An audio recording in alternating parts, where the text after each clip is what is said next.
Hi, I'm Lori. And I'm Kevin, and this is No Longer Ashamed. We are survivors of childhood sexual abuse. And we're here to share with you that if you're a survivor, you don't have to be alone. Our logo is a salamander, and the reason is a fire salamander can survive a fire, and you have survived a fire. We want to help you with your journey to healing and hope. We are all survivors together, and we walk this journey together, and you are not alone. By telling our stories, we are hoping that you will have the courage to share your story as well and find your voice. Because stories are so important, and for so long I know that I wouldn't tell my story, but when I finally shared my story, that's when I got my freedom. And this is our journey and your journey to healing and hope. So come with us. Kevin, we have had some pretty amazing interviews in the last couple of weeks. We have. And from the extent of Avrame, who has told his story many times, although it's new, right? Because it's very recent, to Luke, who is kind of a first time, and our friend Jamie, first time. But what we've noticed is when you tell your story, there's such relief always at the end of the interview, and it doesn't go unnoticed by us, especially because we do Zoom. And when you see posture change, you see facial features, and I'm really tuned into that as a coach. Often people will be telling me yes when they mean no, and I see it, But it has been so amazing to see people tell their story and then the relief that comes with it. Yeah, how they're transformed as they're telling the story, and as we're talking about the effects of talking about it and what's changed for them and how they're coping with it now, and just what happens when you actually start to turn things around and taking care of what you need to do. Right. And like what I loved about Avrame, well, there's so many things I loved about his story. Yeah. He's just such a great guy. But what I loved was he ends with such joy of, even though he went through this awful time, he had to go to court, she denied it the whole time, he ends with this joy of, this is not taking me down, and there are other people who've suffered. And with Luke, I don't know if his will have aired by the time we say this, but so I don't want to give it away, but he was older. And so there's so many things, especially for men, that get misinterpreted. And that's why it's so important for us to hear your story and share your story, because it will help other people. Inevitably, somebody will hear. And our friend Mike, who was one of our first interviews, he's gone on to share his story on video, which is on our Facebook page. And even people have watched that and been blown away because of his willingness to share something that we don't want to talk about. We do not want to talk about sexual abuse. And there's been kind of a universal reaction from the people who are sharing that they want to help others. Always. After they get to the point of sharing and feeling comfortable with talking about it, then they want to reach out and help others. And that's been almost universal with everyone we've interviewed is, this needs to be talked about. We need to share our stories. We need to help each other because we're all in this together. Right. And then we find people will reach out to us. They'll private message us on the page. And people can do that. They can reach out. And what I loved is we connected Luke with Mike. And so that was, to me, that felt really awesome because it's a community that's building on this page. And you can find the community in the webpage that you told me about originally. Male Survivor. Right. But this is a place to start building a community. We want to create that as well. And what I've noticed is people, once they tell their stories, they have questions. Some people say, is that why I'm gay? Some people say, I don't have any trust. Some people say, their eyes are finally opened. And for every person, it's different. So telling your story is important, but it doesn't mean because someone who has a similar story has shared it that you don't have to share yours. And I say have to as a coach. I always encourage my clients to say want to rather than need or should. But what I have seen, what we have seen is when you finally say the words, when you finally speak it out, it begins to change your life. Yeah, it does. And then you want to change the world. You want to help others. You want to reach out. And I think another thing that's been really profound has been the way that people open up, and then we watch them going from being in a state of struggling and then realizing that they're just from sharing, they're getting to a better place just by talking about it, just by owning it and realizing they need to do something about it, and then deciding they want to do something. You could just see the transformation that they're getting to a better place, even just through the interview. It's like it's losing its power. Mm-hmm. So the whole thing with Woody Allen and Mia Farrow, and he was not convicted. No. And his daughter Dylan went into hiding, and Dylan is his daughter. The other kids, the one he married, was adopted. But what I love is the woman on here named Laura is making changes. She's changing laws about stalkers, about domestic violence. And what I say I loved it very carefully because I hate this stuff. But what I loved about, so there's the documentary, Allen and Farrow, which is Woody and Mia. And then what they do is they go and they talk about the documentary, and they talk about the classic abuse, and they pretty much tear Woody apart. But what I love about it is how they point out things that maybe you've gone through and you've thought, what's wrong with me? And when they talk about it, they show you it's not what's wrong with you, it's the adult. The adult being inappropriate, the adult separating you and grooming you. And I feel like listening to that, if this is your story, will give you courage to stand up. And we were talking about taking your stand. And I like what you said, Kevin. Do you remember what you said? Being an advocate for yourself, because we have to be our own whistleblowers for what's happened to us. We have to be our own whistleblower. I mean, we're not being a whistleblower on ourselves, on the situation. Someone has to stand up and say this is wrong, and this happened, and it's not okay anymore. And often the abuser, especially, there's abusers that are young, and there's abusers that are older, there's abusers that are family, and often they try to stay in contact. They try to stay in your life, and that's how they can continue to control us. Right. Is by being a part of our lives still. Exactly. And making sure that we're not going to give the secret away. Exactly. In fact, when I started coming out with my abuse, my dad wrote me a terrible letter. Who do I think I was? Making up all this stuff. And I remember my sister and I went to my mom and we said what had happened. We told her. And we said, we will see you, but we will not see Dad.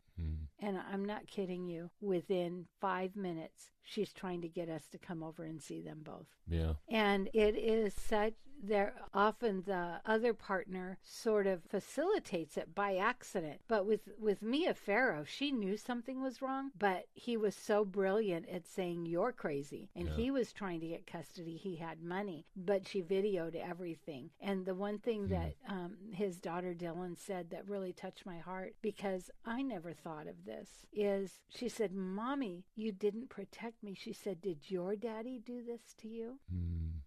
I mean, out of the mouths of babes, right? Yeah. And so when we are telling our story, it's standing our ground, because the abuser and the people around the abuser that believe the abuser, and often I say this with narcissistic relationships, churches and people will choose the narcissist. Often they will choose the abuser. Yeah. They will believe the abuser. So standing your ground means even if you have to leave your church, which is very sad, and I'm so sorry. If you're going through this, I'm so sorry. Reach out. We know what it's like. But often we get re-abused and the abuser gets to keep living. Yeah, gets their away great with it life. Because no one wants to believe the secret, because no one wants to think what they picture this person is like in their mind. They don't want to believe that picture is wrong, that they were wrong. And so they don't want to believe that something happened, because that just blows up their whole idea of what this situation is. Especially, I mean, a lot of times the abuser and the whole family, or they appear normal. Right. And we were the perfect family. Yeah, they seem like the perfect family. Yeah. Everyone seems happy. Yeah. So standing your ground and being the whistleblower in your situation is so important. It's often not a thankful, No. it's kind of a thankless position. Everyone's going to be upset about it. But build your team, Yeah. find your people. We're your people. People who listen to these podcasts are your people. Yeah. And you don't have to walk this alone. Yeah. I think of Bill Cosby, although I believe everyone abused by him was over 18. But remember the shock. And what really stood out to me is news reporter that finally did the story and talked to the women that he abused. But in the beginning, she didn't believe him. Bill Cosby was the all-American dad, and I'm not going to lie. I thought that too. Yeah. And then as it began to come out, more women came forward. It's so heart-wrenching, but because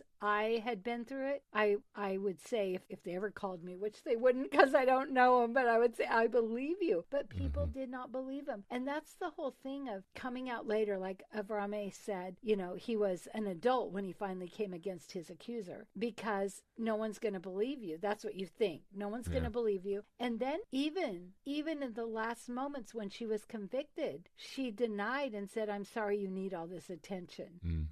She still denied that she had done anything wrong. But he brilliantly held his ground. Yeah. He brilliantly is walking forward. And that's what hit me the most about his interview is he is so not a victim. Yeah, he's an amazing advocate. And that's what we need to be for each other as well. And part of that is standing our own ground. Right. Because if we don't stand our own ground, how are we going to support others that are in the same position? And exactly. I think one of the things we need to look at is the court system. That's one thing that Avrami brought up that was so important was Anne Hampton as well. Yeah. I mean, look at the way the system is rigged against us. And even just the statute of limitations in so many states, you know, I was a child. I wasn't even 4 years old. So 4 plus 7 is what? 11. I would have had to come forward when I was still not even a teenager. And scared of the whole situation. Yeah. And so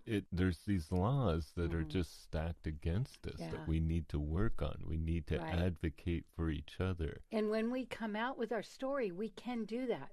We can advocate in so many ways. We can work at a women's shelter. We can help change laws. There's so many things we can do when we finally share our story and speak it enough that we begin to get that power, that empowerment behind it. And like Avrame was like, oh my goodness, I'm advocating for this. And I know the 7-year is they're advocating for it at Bill Cosby. Those women are advocating in their states. And I know for me, when I reported, you know, it was the 7 years had passed, although the people were still going into camps with kids. But the police still said, "I'm sorry, our hands are tied." Exactly. So, and I think one of the most important ways of advocating for each other is just to share our stories, because then people realize it happens, and it happens to almost anyone. You know, it's not. It doesn't. It crosses classes. Yeah. It crosses financial. There is no. It only happens to certain people. No, it happens across the board. Yeah, no one's excluded from this. Exactly. And you're not alone. When you finally hear someone. So for me, one thing that happened to me is I saw something on Oprah. And she did not recognize what was happening, but I did, and the daughter of the person on the show. And that was so validating. And all of a sudden I realized I could own what happened to me, and I could begin to heal that. So when people can hear our story, when we can share what's going on with us, and we can tell people they're not alone.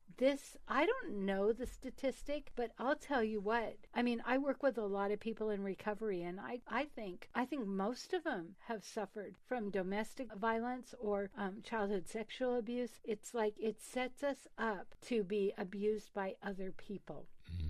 Yeah, because we think we're not worthy. We think we're not good enough. I know someone who works at a correctional facility up in Bellingham, and he actually ministers to them in facility. And I've talked to him about this, and he says by far the majority of the men who are in this facility, who are in there for drug offenses, and often other offenses, are survivors of abuse because they learn that they don't have value in their life, that their lives don't matter, and they also learn how to cope by using drugs and other ways, alcohol and drugs, and so they end up in prison, and they're not getting the help they need to deal with the situation that got them there in the first place. That's what I loved about Dan's interview. If you can go back and listen to Dan's interview. One. Yeah. Yeah, he ends up in prison and still he's not telling his story, right? Because he feels shame. He feels like who's going to believe him? It's just not something we want to talk about. And I feel like when there's things we don't want to talk about, it probably means it needs to be talked about. Right. It's hard for me to say need and should because I'm so against it. Yeah, because of your coaching, but I know, but seriously, it's really important to talk about. And every That's time, a better way of putting exactly, even all the work I've done for so many years, when I hear another story, it helps me. Any story helps me because I still feel like I'm not alone. And I don't feel alone right now, but when I hear a story, whether it's the first time they tell it or what, it touches my heart, and I feel like we're together. We will walk through this. It makes it easier for me to even share about what I'm doing with my podcast because I know, when I first started doing the podcast, it wasn't easy to talk about. It was kind of sketchy. I mean, I felt the shame, and even though I know I don't have that shame anymore, I know where I stand with God, and that. But you're in front of a microphone now. But I'm in front of the microphone. I'm on, but when people are contacting us and they want to be interviewed and we talk to them, I feel a lot more tied to the community. Exactly. And I feel like this really is more important. It really is more important than my shame or my feelings about talking about this. And so it gives me confidence just to share what I'm doing, which is huge. And seeing Avrami and what he said, the prosecutor told the jury about, is there anyone here that has a secret that they don't want anyone else? He's like, I'm sure pretty much every one of you has a secret that they don't want to tell anyone. And he's going, that's why it's so hard for survivors to talk about this. We all have secrets that we don't ever want to tell anyone. Sure. We don't ever want to share with anyone. We don't ever want to have to talk about it. I know. And yet, when you're coming out about your abuse, it's so hard, and people still go, well, why did you wait so long? Why did it take you so long to talk about it? They still don't get it. Well, but I love that, what the prosecutor said. Yeah. It was amazing. It was beautiful what he said. Even people will say, why didn't you speak up earlier? But they still don't believe you. Right? And the most important thing that we can do and we can say is, I believe you. And if we can't handle the story, some people can't. Like, I have a friend, you cannot tell her about a dog that has been hurt.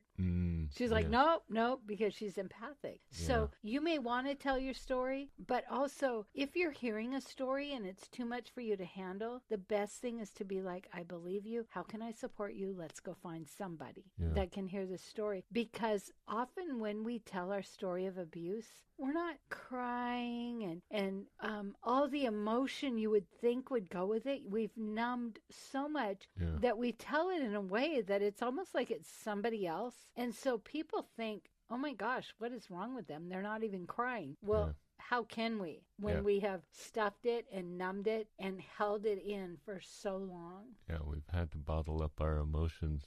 And so, especially at first, we aren't in touch with our emotions about it. And that prevents us from actually having or experiencing our feelings.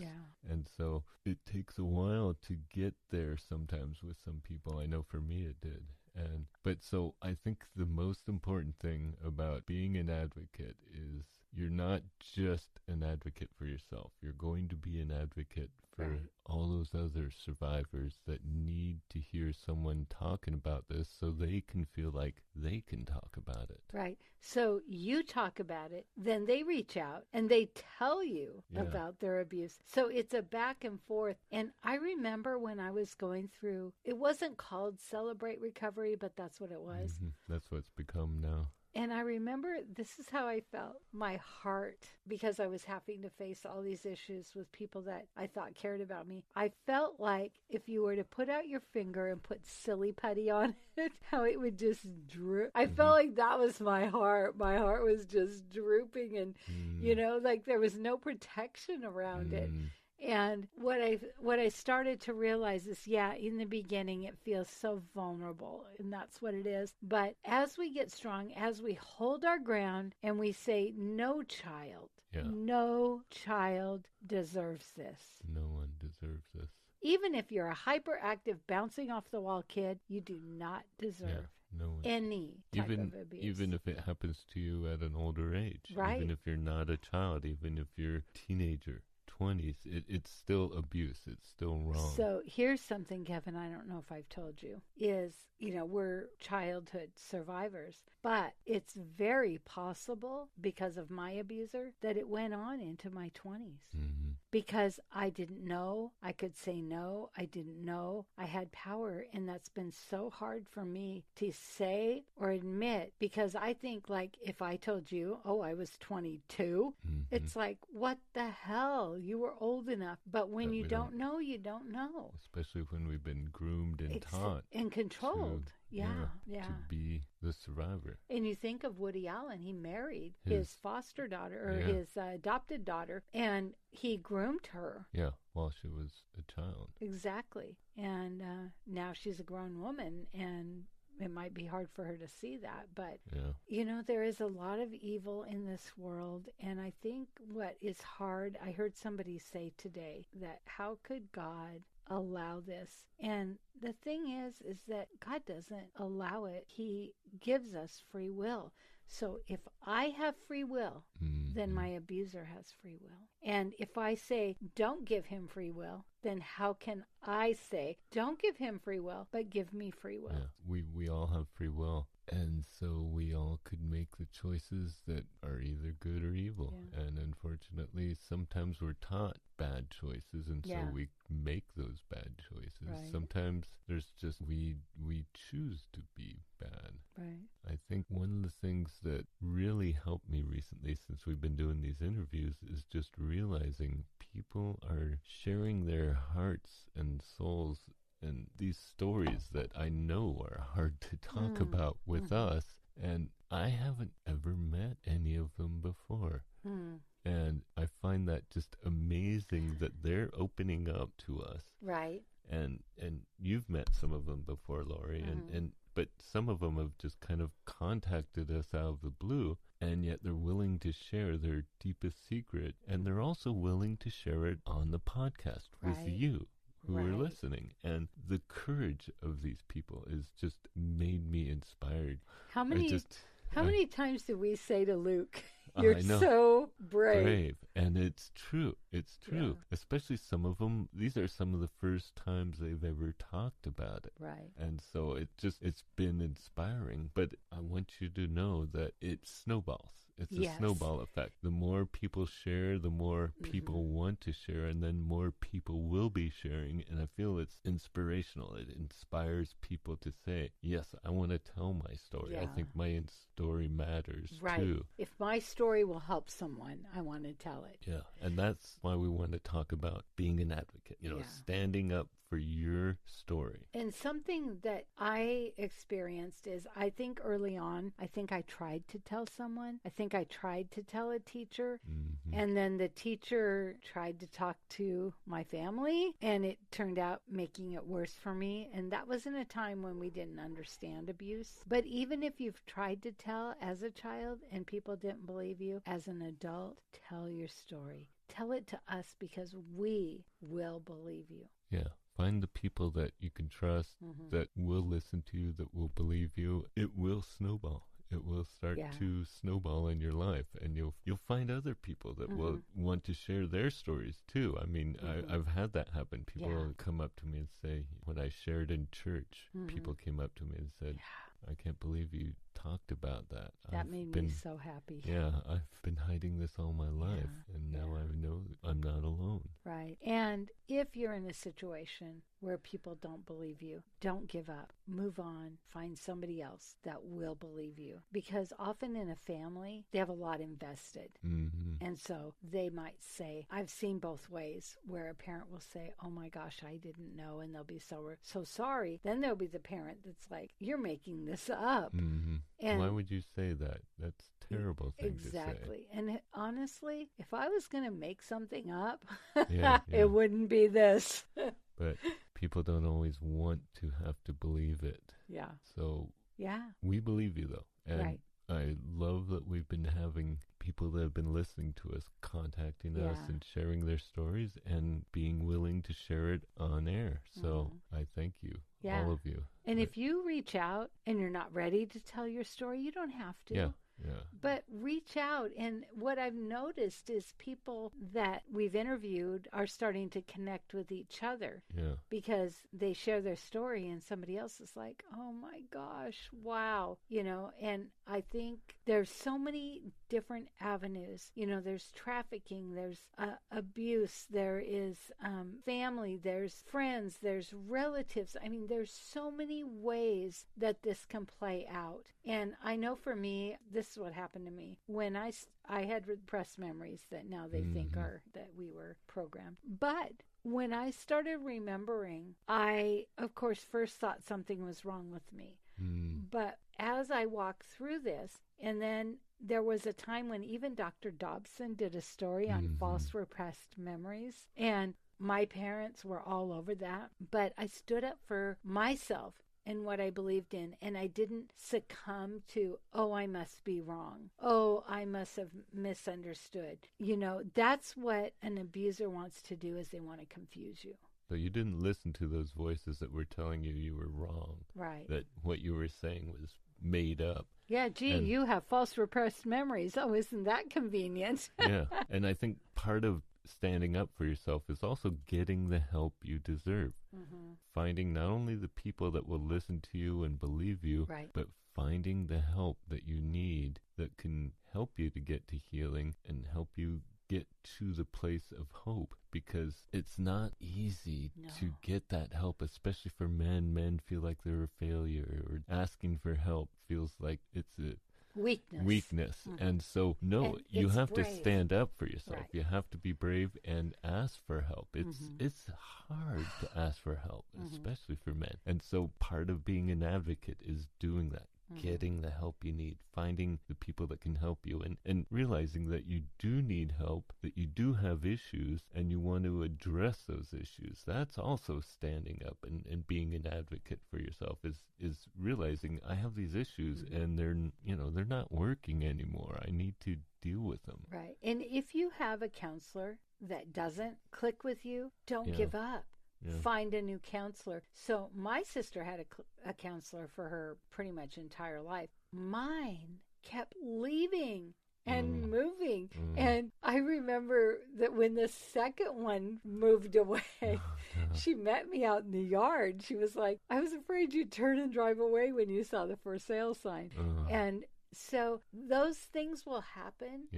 But keep on keeping on, because it matters. Or and even you matter. Like Luke, he talked about, he had a counselor that basically blamed him for what happened. Right. And he immediately stopped it right then and there. And I was like, that's awesome, Luke. Yes. You stood up for yourself. You didn't let him tell you how to feel about this. Exactly. And put you back in a place of shame. Yeah. And so you stood up for yourself. That was wonderful. And I tell everyone, if you're in a, if you go to a counselor, you don't feel comfortable, or if you're uneasy about it, or if there's something that just doesn't work, doesn't click, don't feel bad about finding another counselor, because it's not about pleasing someone else. It's about getting help. It's Yeah. about you getting the help you need. And if that person, that counselor isn't working, Yeah.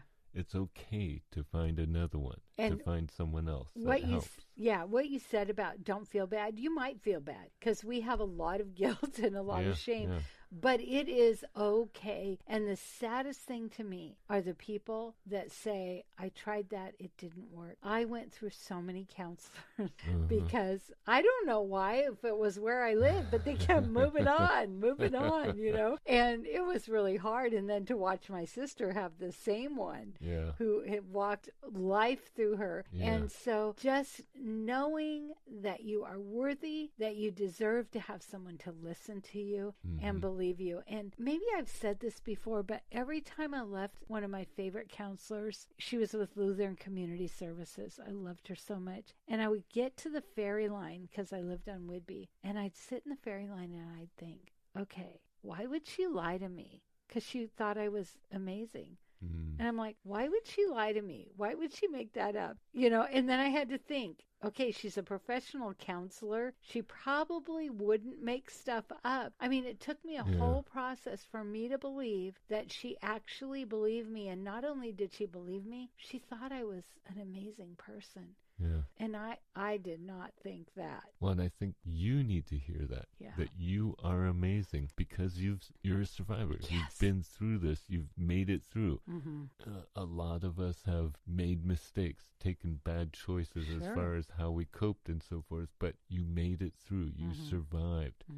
That is amazing. And so you need to hear that you are amazing for being a survivor and you deserve to get help. You know, Kevin, this is interesting. You were one of the first ones that I heard say, I'm a survivor as far as sexual abuse. I'd only heard survivor as cancer, and that survivor sounded so big.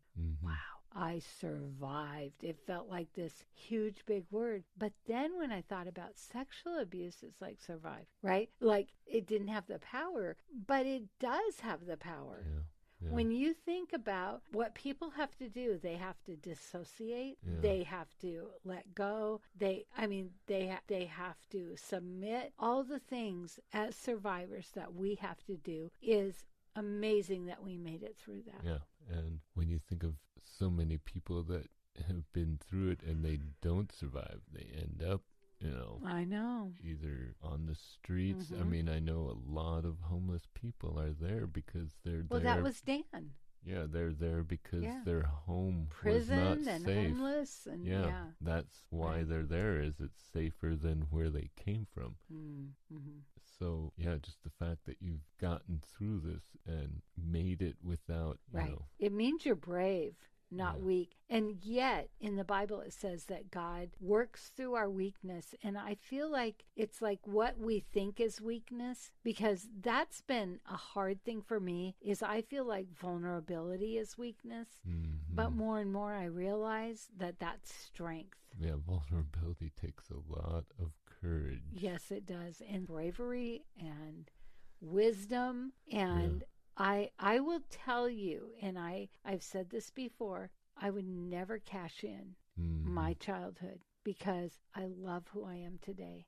I love my life today. Yeah, me too. I do wish it did go differently in some ways back then, but I am thankful for where I am now. Right. I'm very thankful for where I am now. That God does not allow it, right? When people say it's meant to be or God allows it, that is not the truth. The truth is we have free will, and if we can look at it that way. So that's it for today. We are going to have a prayer time if you want to stick with us. If not, we believe in you. We want to hear from you. We want to hear your stories. If you like this podcast, please rate and review, because that's how other people can find us. And we really want to spread this message. Father, I just thank you for all the inspiration you've given us lately, with all the people who've reached out to us, that we've talked to, that we've interviewed, that we've chatted with, just for their amazing stories of survival and how they are now thriving or in a place of getting healing, getting hope, and finding hope in you, Jesus. So many of them are coming to a place of there to heal them, Lord. And I just pray that for anyone listening, that you would be their inspiration, that you would give them the hope, that you would give them the courage to speak out, to stand up for themselves, to advocate for themselves, and for those that can't talk about it yet, those that are afraid to talk about it yet. I pray that you would give them the courage to talk and reach out to someone else that needs them in their lives. Lord, I just pray for everyone that we've interviewed, that you would be working in their lives, that you would be comforting them, and you would be blessing their lives, and you would continue to shine your light through them to those that need to hear their stories. Lord, I just pray that they would be amazing advocates for all those that need to hear it right now. And Lord, I just thank you that we have been able to reach the people that need to hear the story, and that you have been blessing their lives in your name. And Father, I'm so grateful for those who have a story to tell and they're afraid, and that maybe they could write it, that maybe they could find somebody safe. And Father, what I love about you is that in the midst of these things that are so tragic and so horrible, is that we can always use it to your glory, and that you bless us and our lives matter, and no matter what, we have purpose. We think maybe we got off track, but our purpose is always there, Lord. And I'm so grateful that no matter what happens to us, you are our Lord, you are our Savior, and that you always knew. And Father, sometimes I feel like some counseling says, go back and imagine Jesus with you. And Father, the truth is, you are always with us, and that your heart breaks with us, Lord. And I'm so grateful that you are a compassionate God. And Lord, we know we've seen people forgive people that have done horrendous things. I mean, all of that is miraculous. And Lord, when we can speak up, tell our story, recognize it, acknowledge it, and call it what it is, then you can do your mighty work in our lives. And I'm so grateful. I'm so grateful for that, Lord. And in your Son's holy name, amen.